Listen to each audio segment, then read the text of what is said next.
let's do it now. Why wait? Ask an adult to help you cook.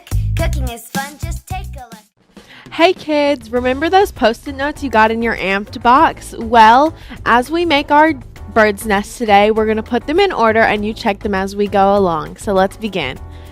The first thing you're going to need to do is take your butterscotch and put it into a microwave safe bowl. And then microwave it for 10 seconds at a time, stirring it every time you take it out till it's nice and melted.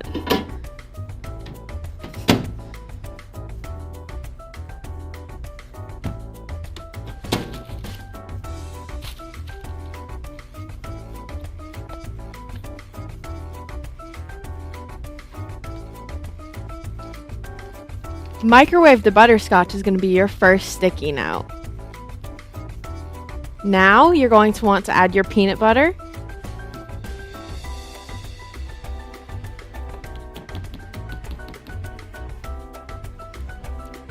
That's your second sticky note.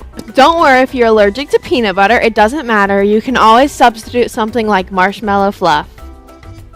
Add it to a large bowl with chow mein noodles. This is going to be your third sticky note. Once it's all coated, now this part's going to take some patience. Bring it to a baking sheet and add some balls of your butterscotch covered lo mein noodles onto parchment paper. Add your robin eggs onto your little bird's nest. You can do as many as you like. I really like chocolate, so I'm adding a lot. And your final step, you have to wait for your bird's nest to harden in order for them to be nice and yummy for you to eat and to make sure you don't make a mess. Thank you for coming to my kitchen today, and make sure to share your bird's nest with your family to bring them and you a little Easter joy.